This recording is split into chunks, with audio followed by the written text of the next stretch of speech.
சனிக்கிழமை உங்களை என்ன பண்ணுது? இல்ல அண்ணன் அவர் ரொம்ப தெளிவா சொல்றாரு. இதுக்கே சனிக்கிழமை சனிக்கிழமை வரைக்கும் மனப்பாடம் பண்ணணும், நடிச்சு பார்த்து வந்து பேசணும். அடுத்த சனிக்கிழமை சனிக்கிழமை பிக் பாஸ் மாதிரி ஜனங்கள் வந்து விஜய் வர்றாரு, இதுல வேற வேட்டைக்கு தான் வெளியில வருவியா? இல்ல எங்களை விட நாங்கள் சொல்லக்கூடிய அரசியலை விட மிக சிறந்த அரசியலை இந்த மண்ணிற்கு மக்களுக்கு நீங்க எடுத்துட்டு வைங்க, நாங்கள் உங்களை ஆதரவா இருக்கிறோம், வரவேற்கிறோம், உங்களை பாராட்டுறோம். அந்த மாதிரி ஏதாவது ஒன்று நிகழ்ந்துருக்கா? அந்த மாதிரி ஒரு விஷயம் சொல்லுங்க, ஒரு விஷயம் விஜய் அவர்கள் சொல்லிருங்க. நான் இன்னைக்கு அவரை பத்தி பேசுறத விட்டுறோம்.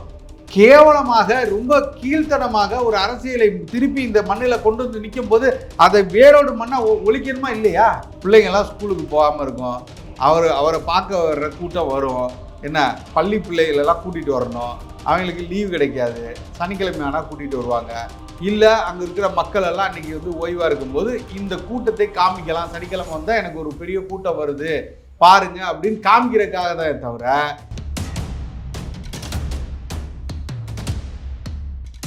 இவர்களும் வேணாம் அவர்களும் வேணாம், நான் வந்து ஒரு புதிய கட்சி ஆரம்பிக்கணும்னு சொல்லிட்டு வர்றீங்க. அப்புறம் போய் எனக்கு தமிழ் தேசியம் வேணும், திராவிடமும் வேணும், இந்த கட்சி வேணும், எல்லாரையும் வேணும் நினைக்கிறாங்க. 5 வரல எனக்கு வேணும். 5 வரலாம் நீங்க 5 அயோக்கியனையும் சேர்த்துக்கிட்டு நீங்க எதுக்கு வர்றீங்க? நான் நல்லவன்னு சொல்லிட்டு உங்க கூட இருக்கிற எல்லாரையும் அயோக்கியனா நீங்க சேர்த்துக்குவீங்க.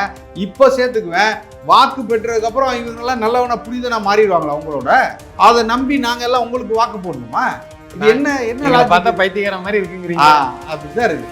இன்னைக்கு 5 லட்சம் கோடி திமுக மட்டும் இந்த 5 ஆண்டுகள்ல வாங்கியிருக்கு. இதை பத்தி எங்க பேசுறீங்க? ஸ்கிரிப்ட்ல இருந்தா பேசியிருப்பாங்க. கண்டிப்பா ஸ்கிரிப்ட் எழுதி கொடுக்குறோம், ஸ்கிரிப்ட் எழுதி கொடுக்கல, எழுதி கொடுத்தா இப்போ நம்ம பேசுறதெல்லாம் வச்சு அடுத்த அண்ணன் வந்து திட்டிருக்காரா, இவ்வளோ திட்டுறாரடா ஏண்டா அப்படின்னு சொல்லி ஸ்கிரிப்ட் ரைட்டர்கிட்ட போய் கேட்பாரு. அவர் அண்ணனுக்கான பதிலையும் அண்ணனுக்கு என்ன சொல்லணுங்கிற எழுதி கொடுப்பாரு, அதை வந்து படிப்பாரு.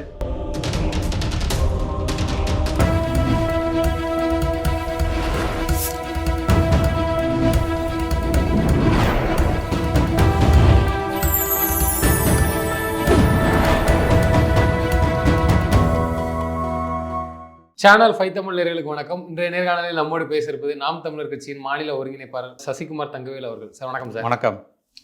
சார், அண்ணன் சீமான் அவர்கள் வந்து திரு விஜயை குறிப்பிட்டு ராமநாதபுரத்தில் அந்த இஸ்லாமியர் சகோதரர் மத்தியில் பேசின ஸ்பீச்சை பார்த்துருப்போம்.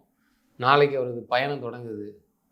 இவ்வளோ கடுமையான தாக்கு, ஏதோ லிஸ்ட்டு போட்டு வச்ச மாதிரி தாக்குற மாதிரி தாக்குறீங்களா? உங்களுக்கு எனக்கு கொடுக்கப்பட்ட அசைன்மெண்ட் மாதிரி இருக்குது அந்த விமர்சனங்கள்லாம். ஏன்னா அவங்க தரப்புலேருந்து இப்போ வரைக்கும் எதுவுமே பேசலை. இல்லை, என்ன காரணம்னா ஒன்றே ஒன்று தான். இந்த நிலத்தில், இந்த மண்ணில், இந்த மக்களுக்கான ஒரு அரசியலை முற்றுமுழுதாக அவர் வந்து மாற்றி எதுவுமே இல்லாத ஒரு வெற்று விளம்பர அரசியலை எடுத்துக்கொண்டு வர்றார். அதில் நீங்கள் பார்த்தீங்கன்னா விஜய் அவர்கள் மாநாடு ஆரம்பித்ததுலேருந்து சரி, இப்போ வந்து அடுத்து அவர் சுற்றுப்பயணம் மேற்கொள்வதாக சரி, இது எல்லாமே ஒரு சினிமா பாணியில் தான் இருக்குது. இந்த மக்களை அரசியல்படுத்தணும், இந்த மக்களுக்கு வந்து எது தவறு என்பதை சுட்டி காட்டணும், எந்த இடத்தில் நான் சரியானவனாக இருப்பேன், நான் என்ன அரசியல் தத்துவத்தை எடுத்து வைக்கிறேன், இந்த மண்ணிற்கு நான் எப்படி உங்களுக்காக மாறுகிறேன், எல்லாத்தையும் விட்டு நான் வரேன்னு சொல்கிறீங்க, இந்த மக்களுக்கு நீங்கள் என்ன திட்டத்தை எடுத்து வைக்கிறீங்க, தொலைநோக்கு பார்வை என்ன, எதுவுமே இல்லாமல் முற்றுமுழுதாக ஒரு கட்சியின் பின்னால் இருந்து கொண்டு இயங்கக்கூடிய ஒரு வெற்று, எப்படி வந்து யார் இயக்குறாரு சார்? காங்கிரஸாக இருக்கலாம், இல்லை பாஜக கூட இருக்கலாம், ஏதோ ஒரு கட்சிக்கு நீங்கள் வந்து, இல்லை திமுக கூட இருக்கலாம், இவர்களுக்காக நீங்கள் தொடர்ச்சியாக வேலை செய்கிற மாதிரி தான் இருக்குது. நீங்கள் பார்த்தீங்கன்னா எந்த இடத்துலையாவது இந்த காங்கிரஸையோ இல்லை அதிமுகவோ எதிர்த்திருக்கிறாருன்னா எந்த இடத்துலையுமே இல்லை. பொத்தாம்பதுவாக ஒரு அரசியல் இதை கொண்டு வந்துட்டு நான் மக்களுக்காக போராடி வந்திருக்கேன், மக்களுக்காக எல்லாத்தையும் விட்டுட்டு வந்திருக்கேன்னு சொல்கிறத எப்படி ஏற்றுக்கொண்டு நாங்கள் போக முடியும்? அண்ணன் அவர்கள் நாம் தமிழர் கட்சி ரொம்ப தெளிவாக இருக்கும். எங்களுக்கு விஜய் அவர்களை போய் எப்போ பார்த்தாலும் பேசிகிட்டு இருக்கணும், எதிர்க்கணும் அப்படிலாம் எங்களுக்கு பேசுகிறீங்களே. ஏன் அப்படின்னா, நான் தான் சொல்கிறேன்ல, நீங்கள் ஒரு அரசியல் கட்சியை ஆரம்பித்து கொண்டு வரும்போது நீங்கள் இந்த மக்களுக்கு என்ன சொல்ல வரீங்கன்னு இது இருக்குல்ல, நீங்கள் எதுவுமே சொல்லாமல் வெற்று இதுவாக நீங்கள் வந்து ஒரு இப்போ நான் சொல்கிறேனே, நாம் தமிழர் கட்சி என்ன சொல்லுது? நாம் தமிழர் கட்சி இந்த மண்ணுக்கு மக்களுக்கு எதெல்லாம் தீங்கா இருக்கோ அதுக்கெல்லாம் எதிர் நிலையில் இருக்குது. ஒரு உதாரணத்துக்கு அரிட்டாப்பட்டியாக இருக்கட்டும், டங்ஸ்டனாக இருக்கட்டும், இல்லை தூத்துக்குடி ஸ்டெர்லைட் போராட்டமாக இருக்கட்டும், இங்கே இருக்கக்கூடிய அனல் மின் நிலையமாக இருக்கட்டும், எல்லா இடத்துலையும் எது மக்களுக்கு எதிரான இருக்கோ அதெல்லாம் நாங்கள் தட்டி கேட்குறோம். இந்த ஆட்சியாளர்களை எதிர்த்து நிற்கிறோம். இன்னைக்கு எங்களோட நிலைப்பாடு வந்து காவிரி நிலைப்பாடு என்ன, கச்சத்தீவு நிலைப்பாடு என்ன, இல்லை நம்ம முல்லை பெரியாறு நிலைப்பாடு என்னங்கிறது நாங்கள் தெளிவாக எடுத்து வைக்கிறோம். இது ஒரு அரசியல் படுத்தப்பட்ட ஒரு கூட்டத்தில் இந்த மக்களுக்கான அரசியல் எடுத்து வைத்து மண்ணுக்கு என்ன அரசியல், மலைக்கு என்ன அரசியல், காடு எப்படி காப்பாற்றப்படணும், இங்குள்ள ஆறுகள் எப்படி காப்பாற்றப்படும், தண்ணீர் எப்படி நீங்கள் வந்து வீணா போகுது, மறைநீருங்கிற பேர்ல எத்தனை, இதெல்லாம் பேசப்படுது. இது எல்லாமே நாம் தமிழர் கட்சியோட கொள்கை ரீதியான ஒரு கோட்பாடு ரீதியில போயிட்டு இருக்கீங்க. திரு விஜய் அவர்கள் அவர் ஒரு ஸ்ட்ராட்டஜி எடுத்து போய்கிட்டு இருக்க. இதனால என்ன பிரச்சனை? கேவலமா சனிக்கிழமை உங்களை என்ன பண்ணுது? தயவு செய்து நான் சொல்றேன், இது வந்து ரொம்ப கேவலமான அரசியல் இருக்கு. நான் என்ன சொல்றேன்னா, எல்லா அரசியல்வாதிகளும் என்ன பண்ணுவாங்கன்னா, ஒரு காலத்துல தேர்தல் வரும்போது ஒரு சினிமா நடிகரை கூட்டிட்டு வருவாங்க. எதுக்கு வருவாங்கன்னா, கூட்டம் கூட்டுறதுக்காக கூட்டிட்டு வருவாங்க. அந்த சினிமா நடிகர் வந்து இப்படி தலையை கை காட்டிட்டு வாரத்துல ஒரு நாள் வருவாரு, வந்து நின்றுட்டு அந்த பிரச்சார வண்டியில ஏறி நின்றுட்டு தன்னோட முகத்தை காட்டிக்கொண்டு இவர்களுக்கு வாக்குகளை சேகரித்து கொடுக்கக்கூடிய ஒரு வேலையை செஞ்சுட்டு போவார். அதை விட கீழ்த்தரமாக தான் இருக்கு இவர் இந்த சனிக்கிழமை வர்றது. அது என்னதான் பிரச்சனை? அது அவங்களுடைய நிலைப்பாடு, அவங்களோட இஷ்டம். இப்படிதான் இருக்கு. மக்கள் வந்து புரிஞ்சுக்கிட்டு ஓட்டு போட போறாங்க. நம்ம வந்து எதை நோக்கி போறோம், நமக்கான எதிரி யாருங்கிறத தாண்டி டோட்டலா விஜயை கார்னர் பண்ற மாதிரி செயல். இது அதை எப்படி பேசுறாங்க? நாம் தமிழர் கட்சியோட ஓட்டு சரி இது, அதனால சீமான் அவர்கள் விடாம அடிக்கிறாரு. ஏன்னா ஆரம்ப கட்ட காலத்துல நீ எந்த அளவுக்கு விஜய்க்கு ஆதரவாக தம்பி அவர்கள் வரட்டும் பார்ப்போம், எங்களோட இணைவார், இந்த பேச்செல்லாம் முன்னுக்கு முரணா இருக்கு. இல்ல, எந்த இடத்துல எங்களுக்கு வந்து ஓட்டு சரிதுன்னா நாங்கள் அவர்களை எங்கள் வசம் படுத்துறதுக்கு தான் நாங்கள் நினைப்போம். நல்லா புரிஞ்சுக்குங்க. எங்களோட வாக்குகள் அவரிடம் இருக்கு, எங்களோட வாக்குகள் போயிடும் அப்படின்னா நாங்கள் அவரை வந்து எதிர்க்க வேண்டிய தேவையில்லையே. எங்களோட வாக்குகள் அங்கே இருக்கு. அப்படி இல்லை, நாங்கள் அதை நெறிப்படுத்தணும்னு நினைக்கிறோம். எங்களோட தேவை எங்க இருக்கு, நீங்க இந்த மக்களுக்கு புரிதலை விஜய் பேசுறாரோ இல்லையே, விஜய் கூட்டத்துல உங்களை வந்து கடுமையா எதிர்க்கிறாங்க அந்த தம்பிகள், அதாவது டிவிக்கு தமிழக வெற்றிகளுடைய ஆதரவாளர்கள். அங்கதானே பிரச்சனையே வருது. இல்லை, அண்ணன் அவர் ரொம்ப தெளிவாக சொல்றாங்க, உங்களுக்கும் சேர்த்து தான் எங்களோட போராட்டமும் இருக்கு, எங்களோட கட்சியோட நிலைப்பாடும் இருக்கு. எங்கள் கட்சி ஆரம்பிக்கப்பட்டது இங்கு உள்ள இளைஞர்கள், இங்கு உள்ள மக்கள் மடைமாற்றம் செய்யப்பட்டிருக்காங்க. இந்த இடத்துல வந்து ஒரு அரசியல் புரிதல் இல்லாம ஒரு சினிமா மட்டுமே மோகத்தை வைத்துக்கொண்டு இத்தனை லட்சம் இளைஞர்களை மடைமாற்றி ஒரு கூட்டம் இங்க வந்து வேலை செஞ்சுட்டு இருக்கு. இது மற்ற மாநிலத்தில் எங்குமே கிடையாது. அதை மாற்ற வேண்டும் என்று தொடங்கப்பட்டதான் கட்சி, நாம் தமிழர் கட்சி. சரிங்களா? அதில் ரொம்ப முக்கியமானது வந்து இப்ப இங்க இருக்கக்கூடிய மண் வளமா இருக்கட்டும், மலை வளமா இருக்கட்டும், இல்ல அவர்களின் கல்வியா இருக்கட்டும், சுகாதாரமா இருக்கட்டும், அவர்களின் அடுத்த தலைமுறைக்கான வாழ்க்கையா இருக்கட்டும், எல்லாமே இங்க பாழாய் போயிருக்கு. இதை மாற்ற வேண்டும் அரசியல் திருப்பி நீங்க அதே இடத்துல கொண்டு வந்து நீங்க நிறுத்துறீங்களா? மறுபடியும் நீங்க வந்து இந்த திராவிடத்தை சொல்லிக்கொண்டு இந்த திராவிடத்தின் சித்தாந்தத்தை எங்கு நாங்கள் உடைத்து அது சுக்குநூறு அது தவறுன்னு சொல்லி வரோமோ, நீங்கள் அவர்களை காவு காக்கிற மாதிரியும் அவர்களை காப்பாற்றக்கூடிய வேலையும் தான் நீங்க செஞ்சிட்டு இருக்கீங்க. இந்த அரசியல் தான் ஆபத்தான அரசியல். இந்த மக்களுக்கு நம்ம சொல்ல வேண்டிய இடத்துல இருக்கிறோம். நீங்கள் ஒரு புத்தம் புதிய ஒரு அரசியல் எடுத்துட்டு இல்லை, எங்களை விட நாங்கள் சொல்லக்கூடிய அரசியலை விட மிக சிறந்த அரசியலை இந்த மண்ணிற்கு மக்களுக்கு நீங்க எடுத்துட்டு வைங்க. நாங்கள் உங்களுக்கு ஆதரவா இருக்கிறோம், வரவேற்கிறோம், உங்களை பாராட்டுறோம். அந்த மாதிரி ஏதாவது ஒன்று நிகழ்ந்துருக்கா? அந்த மாதிரி ஒரு விஷயம் சொல்லுங்க. ஒரு விஷயம் விஜய் அவர்கள் சொல்லிருங்க. நான் அவரை வந்து பேசுற விட்டுறோம். ஒரு விஷயம் அவர் வந்து மக்களுக்கு சரியான விதத்தை சொல்லிட்டாரு. நீங்கள் எடுத்து வைக்கக்கூடிய அரசியலை தாண்டி ஒரு சரியான அரசியலை இந்த மக்களுக்காக எடுத்து வச்சுட்டான்னு யாராவது ஒருத்தர் விவாதிக்கிட்டோம். அவர்கள் வந்து பேசிட்டு நாங்கள் விட்டுறோம். எந்த இடத்துலையுமே இல்லையே. கேவலமாக ரொம்ப கீழ்த்தனமாக ஒரு அரசியலை திருப்பி இந்த மண்ணில் கொண்டு வந்து நிற்கும் போது அதை வேரோடு மண்ணா ஒழிக்கணுமா இல்லையா? அந்த வேலையை செய்யணும்ல. கண்டிப்பா. சனிக்கிழமை பிரச்சாரம் உங்களுக்கு என்ன திரும்பவுமே கேட்குறேன். ஏன்னா அந்த விமர்சனம் வந்து வைக்கும் பொழுது இப்ப நான் யாருக்கும் ஆதரவா பேசல. இந்த நிலைப்பாடு வந்து அவர் ஒரு சனிக்கிழமை நான் அதுல என்ன உண்மையா சொல்லுங்க. பிக் பாஸ் நிகழ்ச்சி இருக்குல்ல, இந்த பிக் பாஸ் நிகழ்ச்சிலாம் இருக்குல்ல, அது சனிக்கிழமை பிரைம் டைம்னு சொல்லுவாங்க. சனி ஞாயிறுல மட்டும்தான் போடுவாங்க. அன்னைக்கு மட்டும்தான் வீட்டில் எல்லாரும் உட்காந்துருப்பாங்க, கூட்டம் இருப்பாங்க. அன்னைக்கு வந்து தலையை காய்ச்சிட்டு அதை கிசுக்க வச்சுட்டு இந்த பேசு பொருளா இருக்கிறவங்க வந்துட்டு போவாங்க. இல்ல இந்த ஒரு அதை நாம் தமிழர் கட்சி தலைவர் ஒருங்கிணைப்பாளர் சீமான் அவர் என்ன சொல்றாருன்னா, ப்ரிப்பேர் பண்ண டைம் அப்படிங்கிறாங்க. இது பண்ற நான் என்ன சொல்றேன், ப்ரிப்பேர் பண்றத விட நீங்க 10 நாள் எடுத்தாலும் அவர் ப்ரிப்பேர் பண்ற அதையும் பார்த்து தான் படிப்பாரு. நீங்க ப்ரிப்பேர் பண்றதா மனப்பாடம் பண்ணிட்டு நீங்க வந்து பேப்பர் பார்க்காம படிச்சா கூட பரவாயில்ல. நீங்கள் அங்கே வந்து பேப்பரை பார்த்து தான் படிக்க போறீங்க. அதுவும் நீங்கள் 20-30 நிமிஷம் அவங்க டைம் கொடுத்துருக்காங்க. அதுவே அதிகம். அவருக்கு 10 நிமிஷம் கொடுத்தாவே போதும். இதை சாக்கா வச்சுட்டு அவர் படிச்சுட்டு போயிட போறாரு. அவர் இந்த மக்கள் பிரச்சனையை பற்றியோ மக்களுக்கு அங்கே என்ன நடக்குதோ, திருச்சி சார்ந்த விவசாயத்துக்கு உள்ள பிரச்சனையோ, அங்கே இருக்க தொழிற்சாலை பிரச்சனையோ, அங்கு மக்கள் இங்கே காவிரி நீர் பிரச்சனையா இருக்கட்டும், இதை பற்றி ஏதாவது ஒன்று பேசுவாரா? எதையுமே அவர் பேச போறது இல்லை. அந்த 20 நிமிஷத்துல என்ன கண்டென்ட் அவர் கொடுக்குறாங்க அவரை பற்றி பேசுவார். அவர் கொடுக்கப்பட்ட ஸ்கிரிப்டை எடுத்து வாசிப்பார். அவ்வளோதான் இருக்கும். அது ஒரு நவீன அரசியல் என்னமோ. நான் என்ன சொல்கிறேன், நீங்கள் வந்து மக்களை பார்க்க வர்றீங்க, சனிக்கிழமை வர்றீங்க, சரியா? அது மர்மம் தான். என்ன சனிக்கிழமை மர்மம் என்ன எனக்கு தெரியல. இதுதான் விஷயம். நான் திருப்பி சொல்கிறேனே, பிள்ளைங்கள்லாம் ஸ்கூலுக்கு போகாமல் இருக்கும், அவரை பார்க்க வர்ற கூட்டம் வரும்.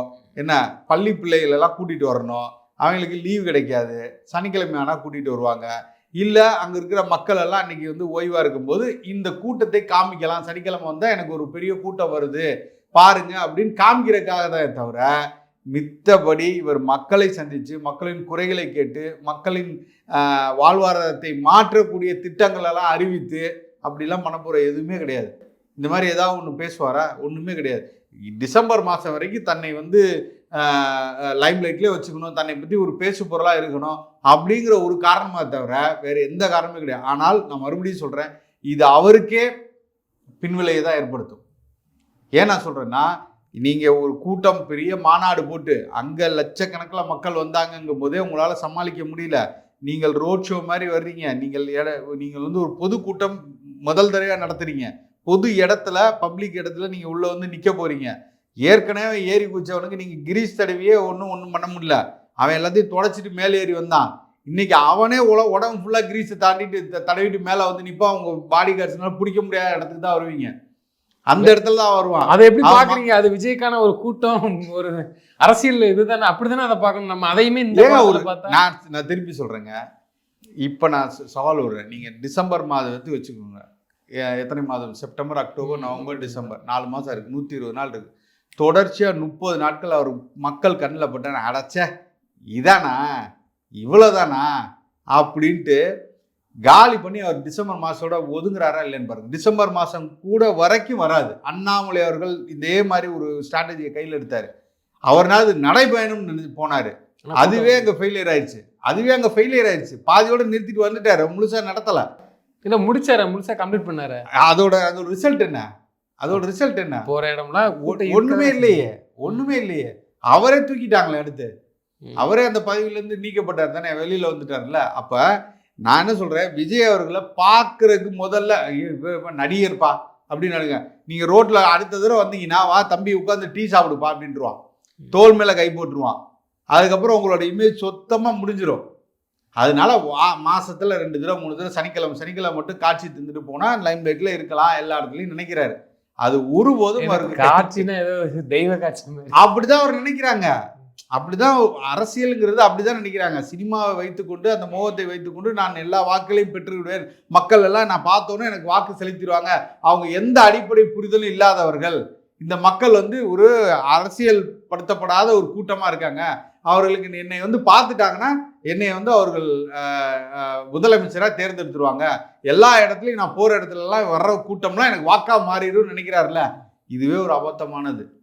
இதுக்கான முடிவு 2026 தேர்தல் தெரியும். அதுக்கப்புறம் அவர் நடிக்க போகலன்னா எங்களை என்னன்னு கேளுங்க. என்ன சார் இப்படி சொல்றீங்க? அவர் இனிமேல் நான் நடிக்கவே போக மாட்டேன்னு இருக்கிறாரு. என்னங்க நீங்க இந்த மாதிரி எத்தனையோ பேரை பார்த்துருக்கோம்.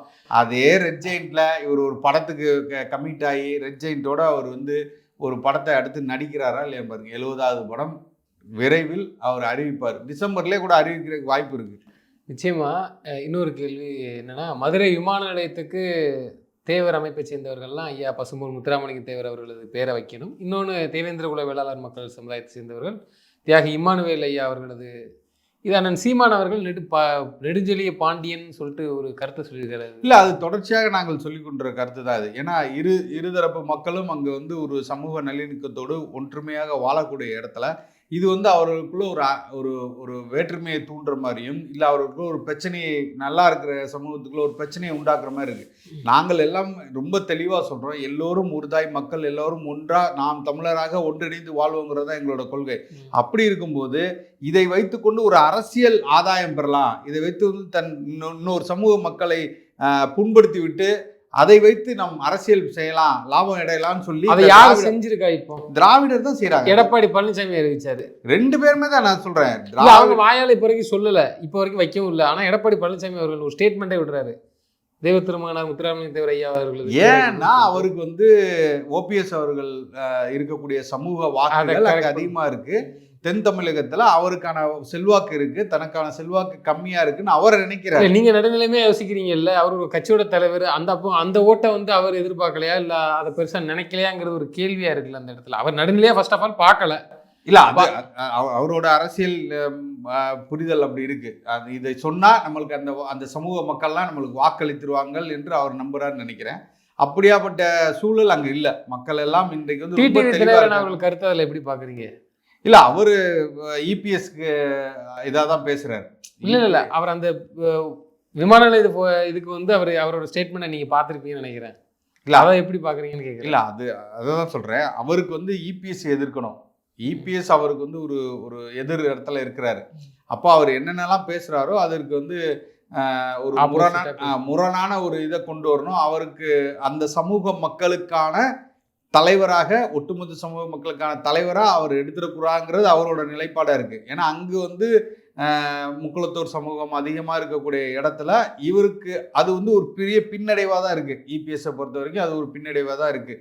ஏன்னா இதை வைத்து கொண்டு தான் அவர்கள் வந்து எப்படியாவது அதிமுகக்குள்ள உள்ள வரலாம், இந்த வாக்குகள் எல்லாம் தன்னிடம் இருக்கிறது, தன்வசம் இருக்கிற சசிகலாவாக இருக்கட்டும், இல்லை டிடிவியாக இருக்கட்டும், இல்லை ஓபிஎஸ்ஸாக இருக்கட்டும், இவர்கள் எல்லாம் இந்த சமூகத்தின் பிரதிநிதியாக தன்னை காட்டிக்கொண்டு இந்த வாக்குகள் எல்லாம் தன்னிடம் இருப்பது, தான் வந்து அதிமுகவில் ஒன்றிணைந்து விட்டால் இது மிகப்பெரிய ஒரு வெற்றியாக அமையும், இப்படி ஒரு கணக்கை போட்டு பேசுகிறாங்க. அதை அவர் முற்றிலுமாக நிராகரித்து கொண்டு தான் நிற்கிறார். அப்படி அவர் நினச்சிருந்தாருன்னா என்றைக்கோ இந்த இந்த இந்த திட்டத்துக்குள்ளே அவரும் அவர்களை சேர்த்துருக்கலாம். ஆனால் அப்படியான யதார்த்த களநிலை இல்லை அப்படிங்கிறது தெரிந்து தான் அவர் ரொம்ப சாதுரியமாக அந்த காய்களை நகர்த்தி கொண்டு இருக்கிறார். இது வந்து செங்கோட்டையன் அவர்களை நீக்கினதாக இருக்கட்டும், அந்த சமூக வாக்குகள் எல்லாம் தன்னை விட்டு போயிடும் நினச்சிருந்தாங்கன்னா அந்த ஒரு இடத்துக்கு அவர் நகர்ந்திருக்க மாட்டார். இருந்தாலுமே அந்த முக்கியமான ஒரு முடிவு எடுத்திருக்கிறார். அப்போ அது ஒரு ஸ்டூட் பாலிட்டிஷியன் மாதிரி தான் அவர் தெரிகிறார். இறுதியான ஒரு கேள்வி, நாளைக்கு திரும்ப அதே கேள்வி கேட்குறேன். விஜய் அவர்களது பயணம் இல்லை, விஜயகாந்த் பேரில் நான் சொல்கிறது மறுபடியும் அதான். இது வந்து தினசரி பேசு பொருளாக வேணால் இருக்கலாமே தவிர ஒருபோதும் அது வாக்குகளாக மாறப்போகிறது இல்லை. இப்போ முடிந்த அளவுக்கு நாம் தமிழர் கட்சிகள் விஜய் எதிர்க்கிறதுல உறுதியாக இருக்கிறீங்க. இல்லை, விஜயும் எதிர்க்க வேண்டிய இடத்துக்கு அவர் நம்மளை தள்ளுறான்னு தான் சொல்கிறேன். நீங்கள் வைக்கிற அரசியல் நிலைப்பாடு தான் எங்களை பேச சொல்லுதே தவிர உங்களுடைய அரசியல் நிலைப்பாடுகள் சரியாக இருந்தால் நாம் தமிழர் கட்சி அண்ணன் சீமான் அவர்கள் தான் முதல் ஆளாக இருப்பார். அதை வரவேற்று பேசக்கூடிய ஆளாக இருப்பார்.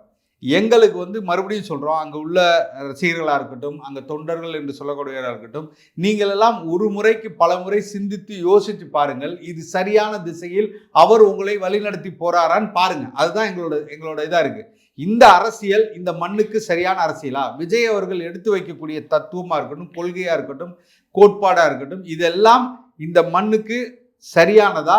இது அடுத்த தலைமுறைக்கு உண்மையாலே இவர் வந்து சரியானவற்றை போதித்து இல்லை கற்பித்து கொண்டு போறாரா?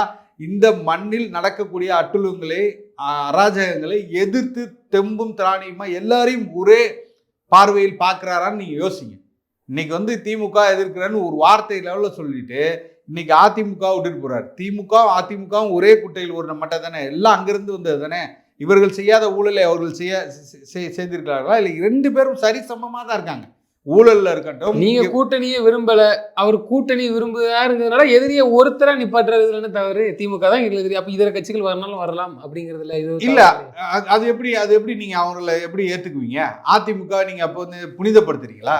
அப்படிதான் எடுத்துக்க முடியும். அவங்க கூட்டணியை விரும்புறாங்களே, எங்களோட நீங்கள் எப்படி மாற்றா இருப்பீங்கப்பா? நீங்கள் இங்க வந்து மாற்றுன்னு சொல்லி வர்றீங்களா? அவர்களாக நீங்கள் ஒரு அங்கமாக சொல்லி வர்றீங்களா? நீங்கள் எல்லோரும் இதெல்லாம் சரியில்லைன்னு சொல்லிட்டு தானே ஒரு கட்சி ஆரம்பிச்சு வரீங்க. அப்புறம் எப்படி நீங்கள் அவர்களுக்கு மாற்றா இருப்பீங்க? அவரோட போய் கரைஞ்சிங்கன்னா ஜெயலலிதா அது ஒரு தேர்தல் ஸ்ட்ராட்டஜி உத்தி. எப்படி அது அம்மையார் அவர்கள் விட்டு சென்ற இடத்த நம்ம எப்படியாவது அதுக்கு போட்டி இருக்கு. இப்போ வரைக்கும் எடப்பாடி நீங்க அதிமுக சேர்ந்துட்டு போயிருங்க. அதான் புதுசா கட்சி ஆரம்பிக்கிறீங்க. நீங்க அந்த கட்சியில அதிமுக சேர்ந்த எடப்பாடி பழனிசாமி அவர்கள் தலைமை விட்டு கொடுத்துருவாரா அப்படின்னு ஒரு கேள்வி. நான் என்ன சொல்றேன், நீங்கள் அந்த தத்துவத்தோட நீங்கள் சரி என்று உங்களுக்கு வாதிட சரின்றா அப்போ நீங்கள் அந்த கட்சியோடு இருந்துட்டு போகலாமே. நீங்கள் எதுக்கு அதுலேருந்து ஒரு மாற்றுன்னு எதுக்கு வர்றீங்க?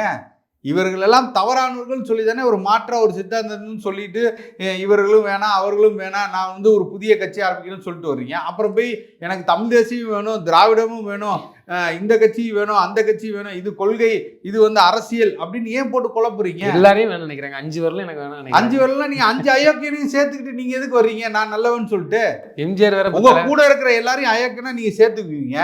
இப்ப சேர்த்துக்குவேன், வாக்கு பெற்றதுக்கு அப்புறம் இவங்கெல்லாம் நல்லவனா புனிதனா மாறிடுவாங்களா? உங்களோட திருடனா இருந்தவன் இது நாள் வரைக்கும் தண்டனை அனுபவிச்சாலும் அவங்க கூட கூட்டிட்டு வந்தா நாளைக்கு நல்லவனா மாறிடுவான். அவன் அதை நம்பி நாங்க எல்லாம் உங்களுக்கு வாக்கு போடணுமா?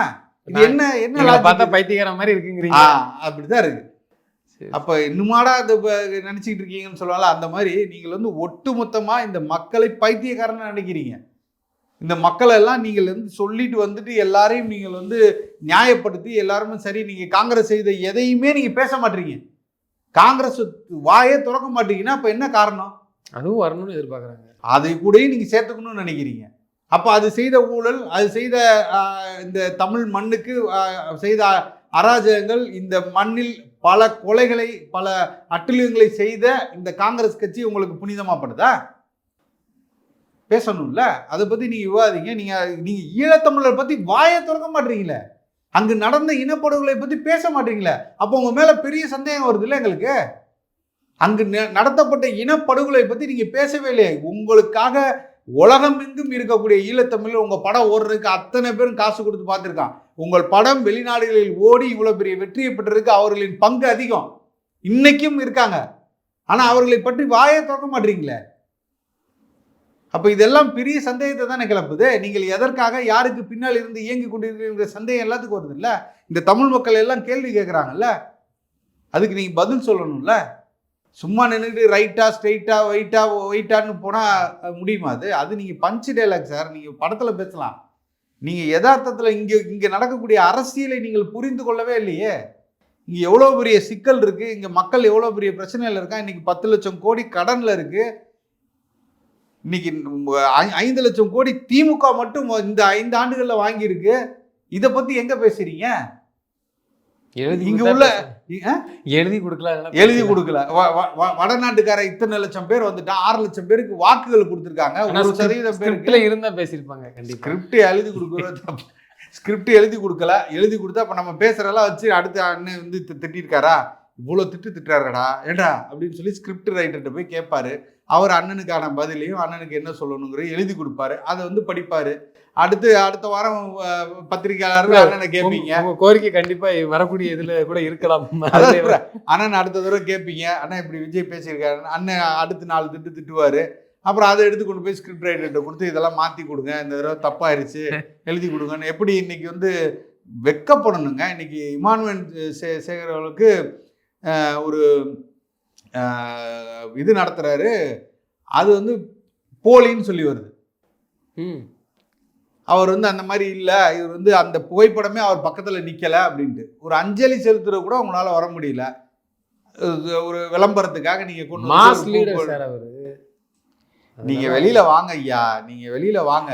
நீங்கள் உலகத்தில் நீங்கள் வந்து இன்னும் சினிமா திரைக்குள்ளே நிற்கிறீங்க. நான் மறுபடியும் சொல்கிறேன், அஜித் அவர்கள் எப்படி வந்து ஒரு ட்ரெய்லரில் பார்த்தீங்கன்னா பயங்கரமாக படம் வர்றதுக்கு முன்னாடி ட்ரெய்லர் அப்படி இருக்குது இப்படி இருக்குன்னு விளம்பரம் படுத்தி நடக்க விட்டு இங்கே நடப்பார் அங்கே நடப்பார். இந்த ட்ரெய்லரோட முடிஞ்சு